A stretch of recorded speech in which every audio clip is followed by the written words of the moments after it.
The Mandarin and the Butterfly. A mandarin once lived in Qiangho, who was so exceedingly cross and disagreeable that everyone hated him.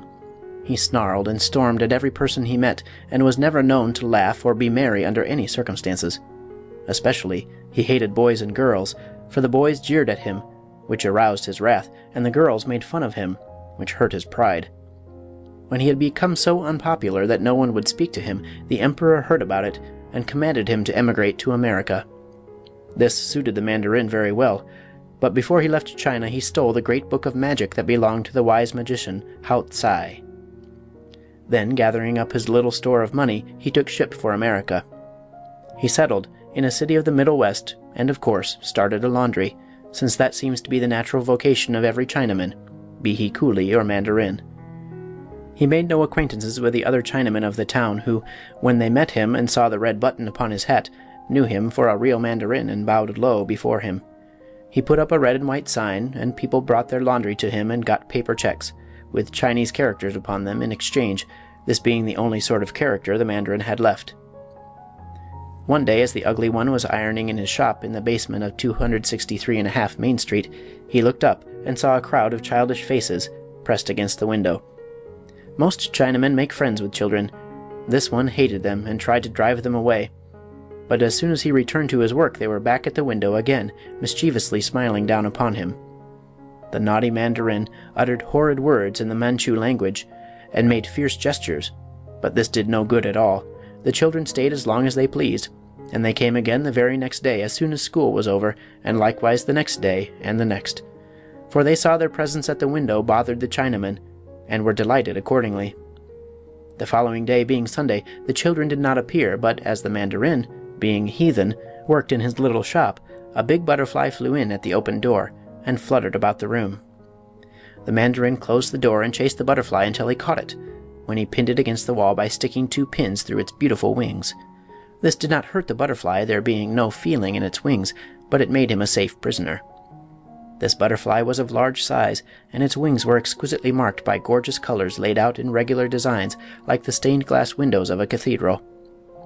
The mandarin now opened his wooden chest and drew forth the great book of magic he had stolen from Hao Tsai. Turning the pages slowly, he came to a passage describing how to understand the language of butterflies. This he read carefully, and then mixed a magic formula in a tin cup, and drank it down with a wry face. Immediately thereafter, he spoke to the butterfly in its own language, saying, "Why did you enter this room?" "I smelled beeswax," answered the butterfly. "Therefore, I thought I might find honey here." "But you are my prisoner," said the mandarin. "If I please, I can kill you, or leave you on the wall to starve to death." "I expect that," replied the butterfly with a sigh. "But my race is short-lived anyway. It doesn't matter whether death comes sooner or later." "Yet you like to live, do you not?" asked the mandarin. "Yes, life is pleasant and the world is beautiful. I do not seek death." "Then," said the mandarin, "I will give you life, a long and pleasant life, if you will promise to obey me for a time and carry out my instructions." "How can a butterfly serve a man?" asked the creature in surprise. "Usually they cannot," was the reply, "but I have a book of magic which teaches me strange things. Do you promise?" "Oh yes, I promise," answered the butterfly, "for even as your slave I will get some enjoyment out of life, while should you kill me, that is the end of everything." "Truly," said the mandarin, "butterflies have no souls, and therefore cannot live again." "But I have enjoyed 3 lives already," returned the butterfly with some pride. "I have been a caterpillar and a chrysalis before I became a butterfly. You were never anything but a Chinaman, although I admit your life is longer than mine." "I will extend your life for many days if you will obey me," declared the Chinaman. "I can easily do so by means of my magic." "Of course I will obey you," said the butterfly carelessly. "Then listen. You know children, do you not? Boys and girls?" "Yes, I know them. They chase me and try to catch me as you have done," replied the butterfly. "And they mock me, and jeer at me through the window," continued the Mandarin, bitterly. "Therefore they are your enemies and mine. But with your aid and the help of the magic book, we shall have a fine revenge for their insults." "I don't care much for revenge," said the butterfly. "They are but children, and 'tis natural they should wish to catch such a beautiful creature as I am."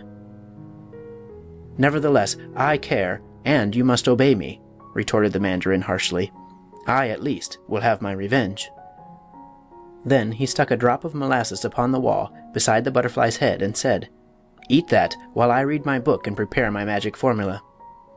So the butterfly feasted upon the molasses, and the Mandarin studied his book, after which he began to mix a magic compound in the tin cup. When the mixture was ready, he released the butterfly from the wall and said to it, "I command you to dip your 2 front feet into this magic compound and then fly away until you meet a child. Fly close, whether it be a boy or a girl, and touch the child upon its forehead with your feet.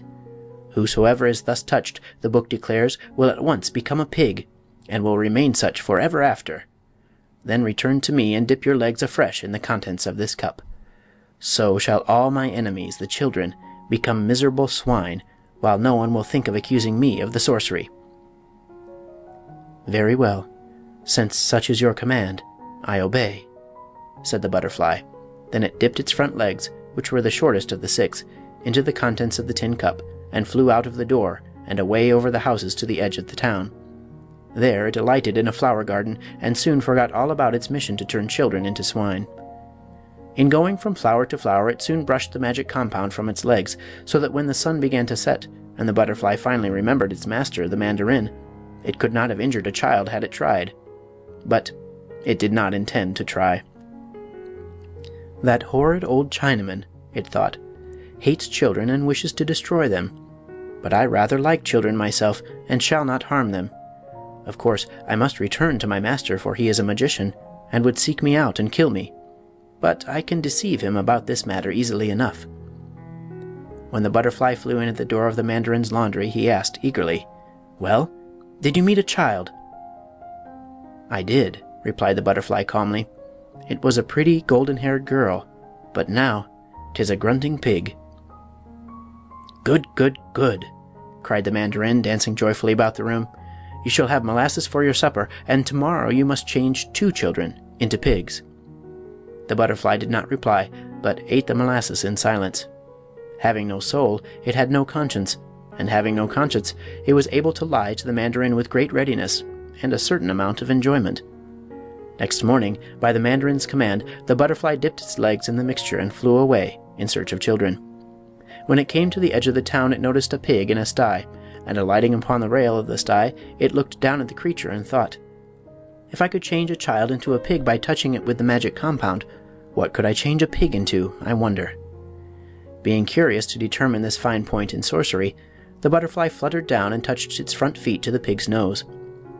Instantly the animal disappeared, and in its place was a shock-headed, dirty-looking boy, which sprang from the sty and ran down the road uttering loud whoops. "That's funny," said the butterfly to itself. "The Mandarin would be very angry with me if he knew of this, for I have liberated one more of the creatures that bother him." It fluttered along after the boy, who had paused to throw stones at a cat. But Pussy escaped by running up a tree where thick branches protected her from the stones.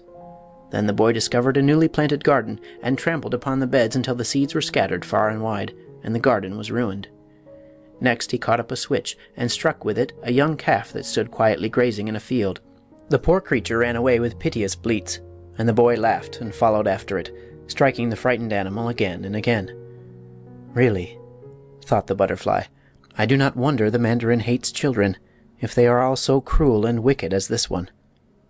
The calf having escaped him, the boy came back to the road, where he met 2 little girls on their way to school.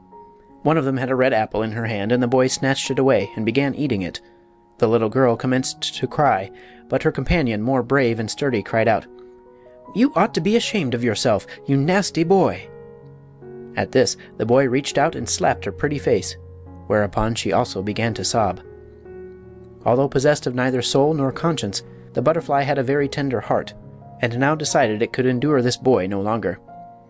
"If I permitted him to exist," it reflected, "I should never forgive myself, for the monster would do nothing but evil from morning till night. So it flew directly into his face and touched his forehead with its sticky front feet. The next instant the boy had disappeared, but a grunting pig ran swiftly up the road in the direction of its sty. The butterfly gave a sigh of relief. "This time I have indeed used the mandarin's magic upon a child," it whispered as it floated lazily upon the light breeze. "But since the child was originally a pig, I do not think I have any cause to reproach myself. The little girls were sweet and gentle, and I would not injure them to save my life. But were all boys like this transformed pig, I should not hesitate to carry out the mandarin's orders." Then it flew into a rosebush, where it remained comfortably until evening. At sundown, it returned to its master. "Have you changed 2 of them into pigs?" he asked at once. "I have," replied the butterfly. "One was a pretty black-eyed baby, and the other a freckled-faced, red-haired, barefooted new boy." "Good, good, good!" screamed the mandarin in an ecstasy of delight. "Those are the ones who torment me the most. Change every new boy you meet into a pig." "Very well," answered the butterfly quietly, and ate its supper of molasses. Several days were passed by the butterfly in the same manner. It fluttered aimlessly about the flower gardens while the sun shone, and returned at night to the mandarin with false tales of turning children into swine. Sometimes it would be 1 child which was transformed, sometimes 2, and occasionally 3, but the mandarin always greeted the butterfly's report with intense delight, and gave him molasses for supper. One evening, however, the butterfly thought it might be well to vary the report, so that the mandarin might not grow suspicious, and when its master asked what child had been changed into a pig that day, the lying creature answered, "It was a Chinese boy, and when I touched him he became a black pig." This angered the mandarin, who was in an especially cross mood. He spitefully snapped the butterfly with his finger, and nearly broke its beautiful wing, for he forgot that Chinese boys had once mocked him, and only remembered his hatred for American boys. The butterfly became very indignant at this abuse from the mandarin. It refused to eat its molasses, and sulked all the evening, for it had grown to hate the mandarin almost as much as the mandarin hated children. When morning came, it was still trembling with indignation, but the mandarin cried out, "Make haste, miserable slave, for today you must change 4 children into pigs to make up for yesterday." The butterfly did not reply. His little black eyes were sparkling wickedly, and no sooner had he dipped his feet into the magic compound than he flew full in the mandarin's face, and touched him upon his ugly, flat forehead. Soon after, a gentleman came into the room for his laundry. The mandarin was not there, but running around the place was a repulsive, scrawny pig, which squealed most miserably.